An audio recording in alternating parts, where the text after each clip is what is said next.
Hello everyone and welcome to my YouTube channel. In this flight in Microsoft Flight Simulator we're going to take the Boeing 307 Stratoliner to Key West, Florida, flying out of Southwest Florida International. I really like this plane.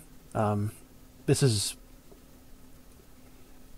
kind of a simple prop liner. It's not quite as extensive or heavy duty as like the PMDG DC-6, but it's got its own set of issues. Like, for example, you can see the propeller blades moving even when the engines aren't running, which is cool, but it's not really accurate. I think the DC-3 does the same thing. And it's got its shortcomings. It's a simple airplane, but it looks really, really nice. And since we're flying kind of over over Florida and over tropical water, I figured we'd take the Emerald Harbor Air. This is a fictitious airline that's been in Flight Simulator since Flight Simulator 2004. So I'm really glad they make these little callback liveries. But anyway, let's get this plane fired up and let's start our flight to Key West. Go ahead and put the services away. We're still hooked up to ground power. So all we should have to do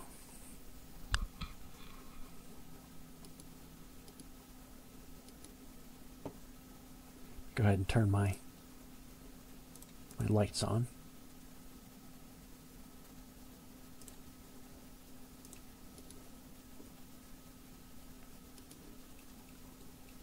Mags can come on.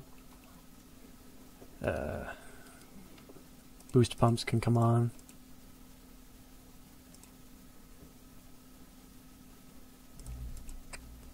Generators can come on. Just go ahead and throw on the pitot heat while we're at it.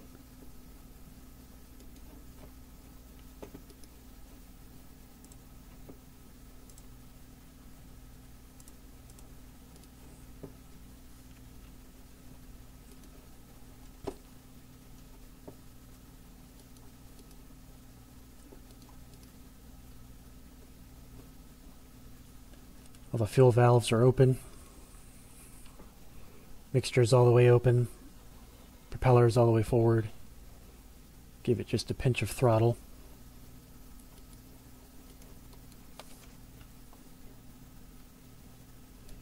Alright, starting engine 1.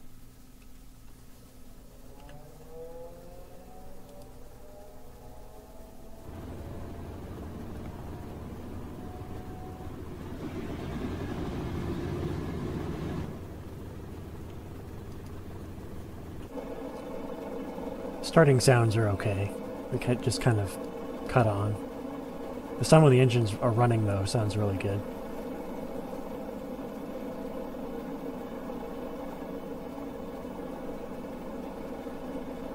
Alright. Engine 2.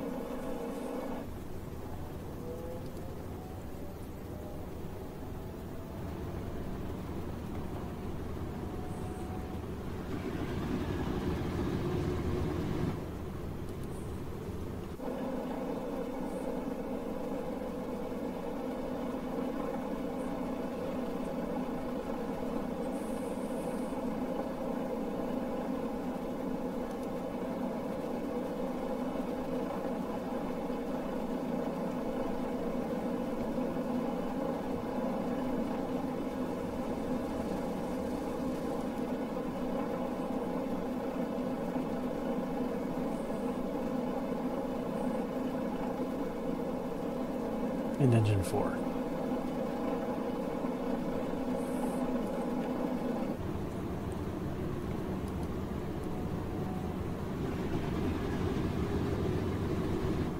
The engines just instantaneously start up. There's no kind of, you're not counting blades. You're not turning them. They don't turn over a couple times. No, they just They fire right up the moment you hit the switch. So, not that I mind that kind of stuff necessarily, it's just, it would be nice to... I'm really hoping that this plane gets some updates in the future. Get some much needed attention. So, at Key West, we have a VOR station that we can use to basically fly right to it. Oh, here they are. So it is 113.5. I'll set them both to it. We're probably not in range, that's why they're not reacting to it. And ground power can go ahead and come off. And with that, we should be ready to depart here. Ground November 9er 50 Golf Zulu with Echo request taxi for takeoff south departure. November 9er 50 Golf Zulu taxi 2 and hold short of runway 24 using taxiway Alpha Bravo. Contact tower on 128.75 when ready. Taxiing hold short runway 24 via taxiway Alpha Bravo 0 Golf Zulu. Alright, 2-4. We'll take it up to 6,000 feet and actually strike that. We'll make that 4,000 and then we'll, once we get everything settled in, we can think about trying to climb through the clouds so we fly above the clouds. I'd like to get it to at least 12,000 feet. Alright, so turn my taxi cheat on. Parking brake off.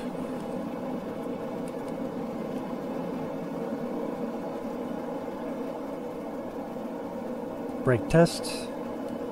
Good brakes.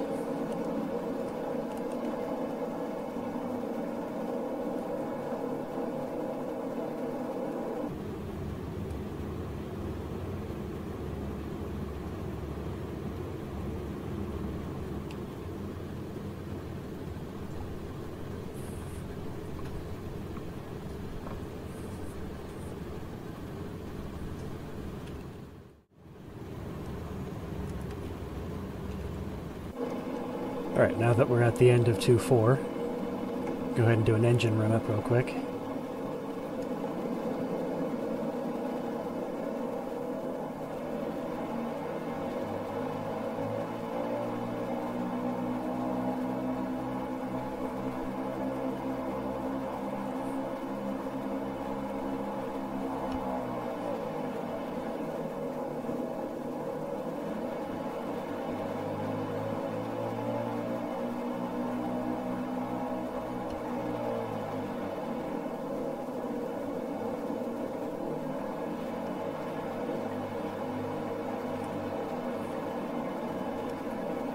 Alright, looks good to me. Go ahead and add in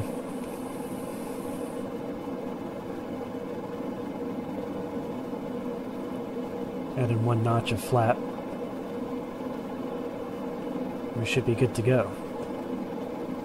Tower November 9er 50 Golf Zulu at runway 24 ready for departure south departure. November 9er 50 Golf Zulu altimeter 29.9er 2 wind 276 at 12. Departure to the south approved. Cleared for takeoff runway 24. Cleared for takeoff runway 240 Golf Zulu. Alright, we have our clearance. Don't see anybody coming.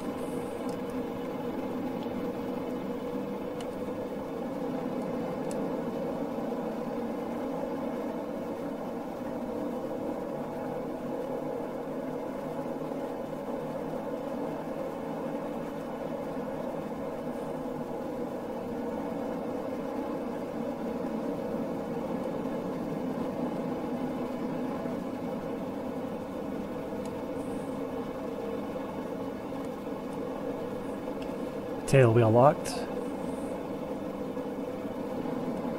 And full power.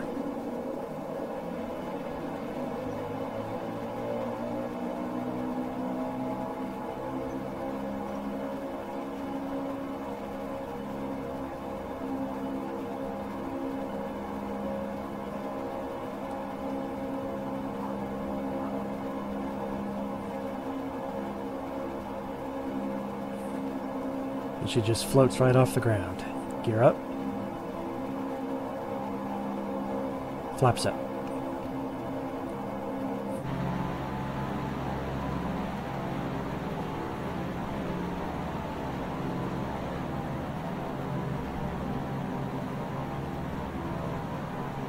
Zero Golf Zulu, continue for south departure. Tower November 9er 50 Golf Zulu, continue for south departure.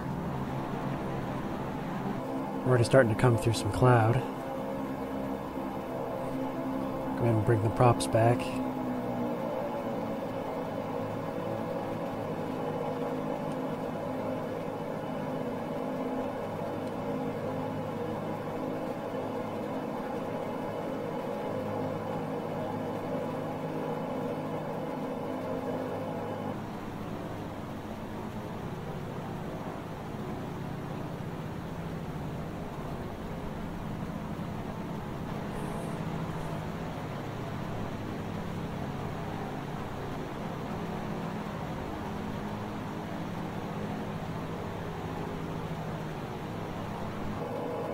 Alright, there's 4,000 feet.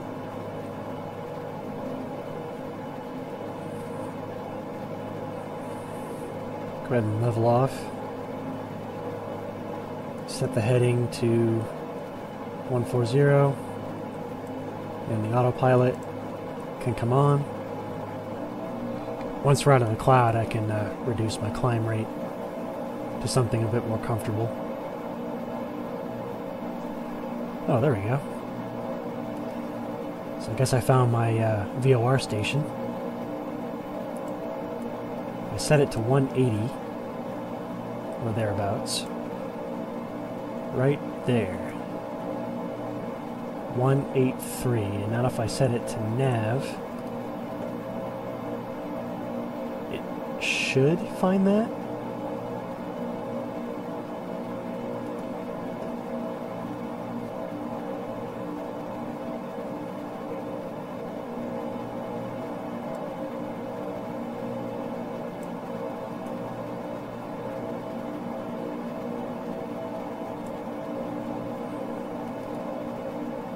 Okay, yeah, it's finding the beam.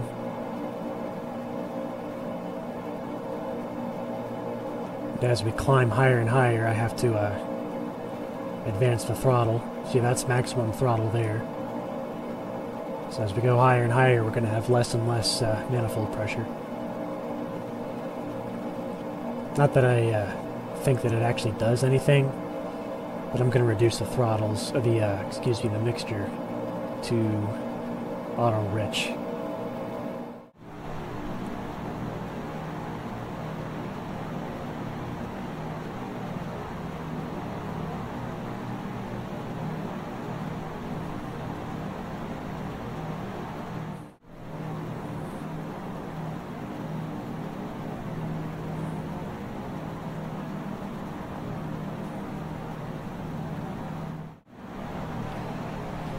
So when this plane first came out, one of the first things I tried to do was to actually fly it up to its service ceiling of around 22 or 23,000 feet. And I found that it couldn't do it. It can only make it up to about 20,000 feet, if that. And even then it struggles.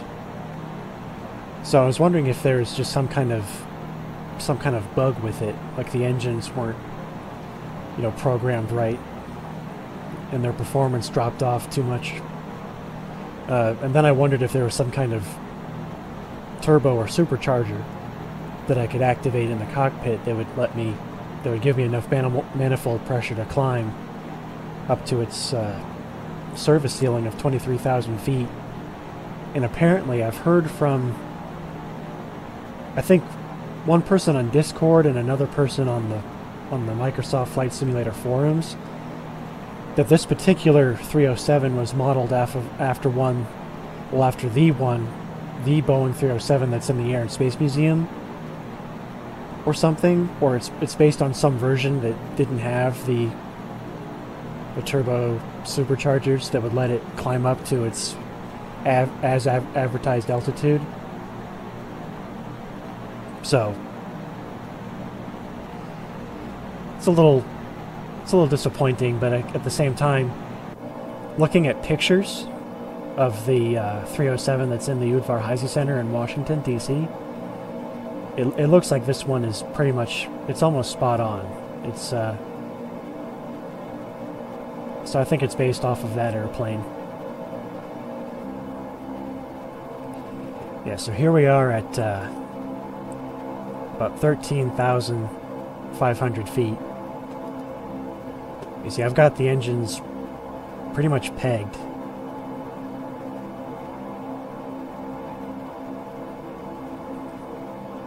I set it to fly level to build up some airspeed.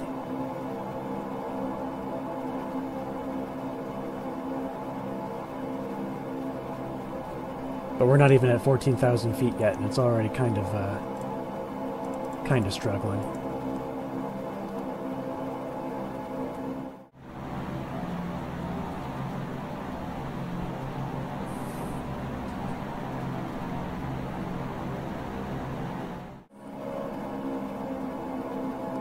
I've got the propellers set to maximum. Watch what happens with these oil pressure lights. These are actually the fuel pressure lights. Yeah, these are the fuel pressure lights, I'm sorry. But they come on if I start to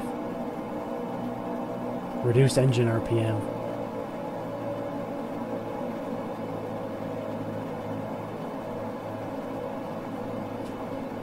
So, that's within the green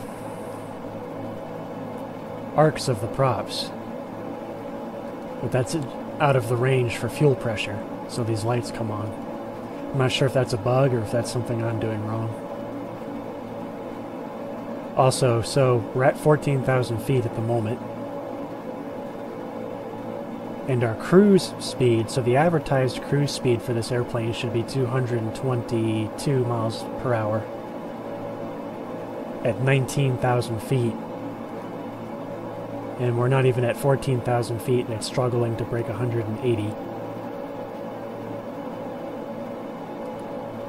So, if anybody's got some clarification about, you know, what I'm doing wrong, or maybe there's something wrong with the airplane, or maybe it's just not modeled right, I don't know. Or maybe they modeled it on a plane from the Air and Space. Maybe, like I mentioned earlier, maybe they modeled it on an airplane that didn't have supercharged engines, that didn't have boosted engines, I should say. So let me know in the comments. Maybe I'm just a moron, which is very likely. But anyway, we've settled into cruise here at 14,000 feet, and we should be landing at Key West maybe in the next 10 to 20 minutes or so.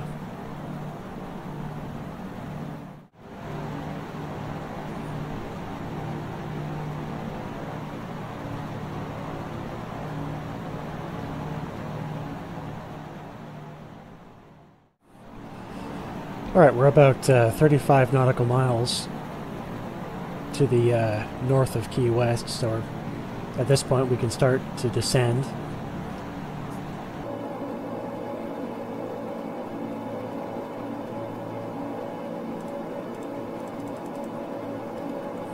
Let's go ahead and put it in a nice, lazy descent. So the Boeing 307 it's basically based on the Boeing B-17 bomber. It has the same, you know, the same wings, the same engines, the same nacelles.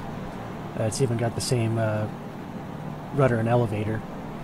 All it has is a sort of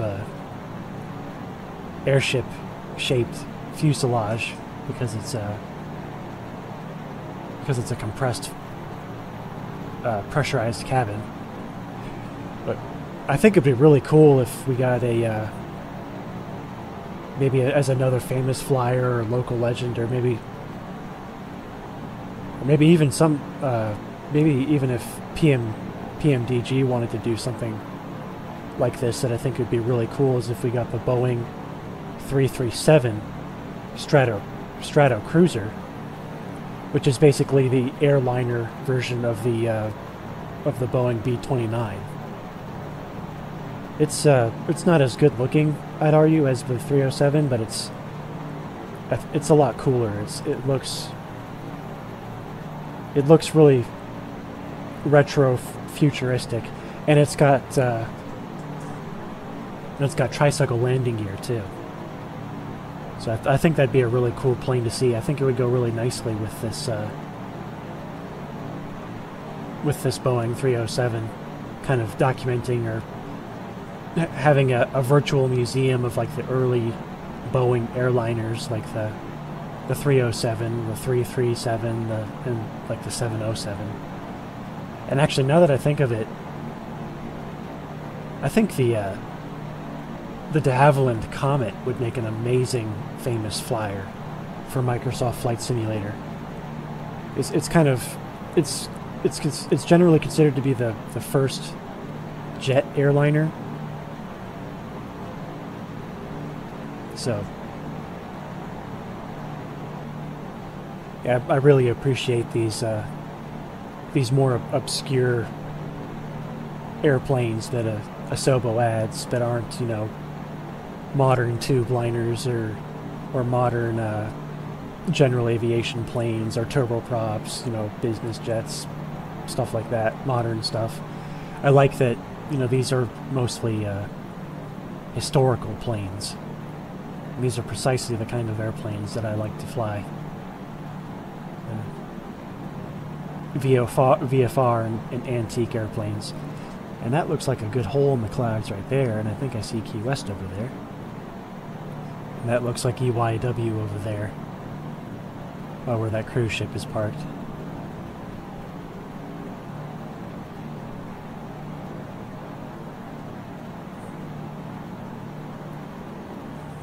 And I think that's, was it Boca Chica International Airport right there?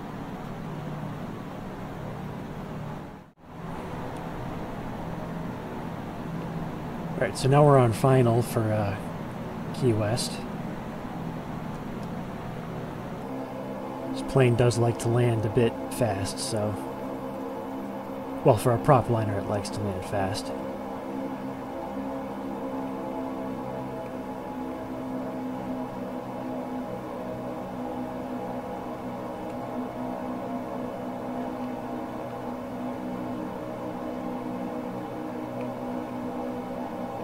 Tower November 9er 50 Golf Zulu, 900 feet to land. November 9er 50 Golf Zulu Tower. Altimeter 29er, 21276 at 12. Fly straight in runway 27. 0 Golf Zulu, follow the on final. Wind 276 at 12. Clear to land runway 27. Clear to land runway 270 Golf Zulu.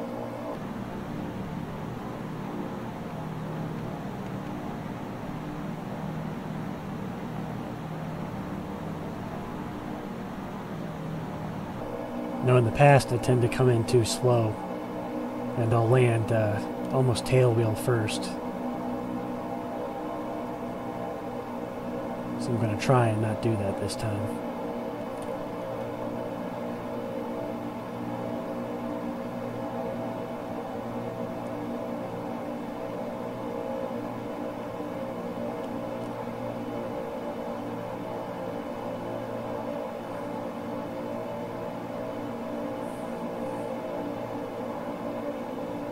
A little bumpy over the threshold. Alright.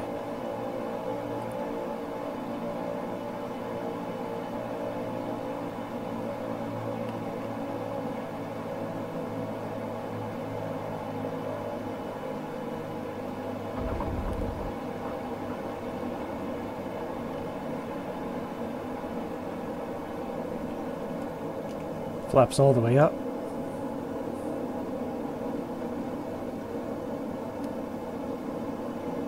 Zero Golf Zulu, turn next taxiway. Ooh, not quite gonna make that taxiway. Zero Golf Zulu, exit runway when able.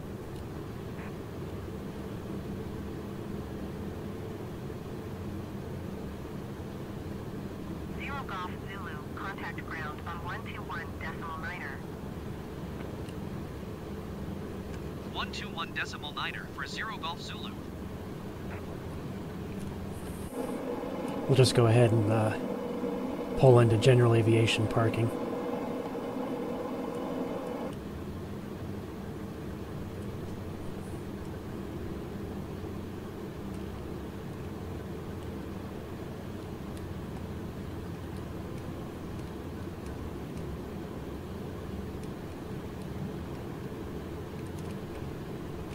Set the parking brake and cut the power.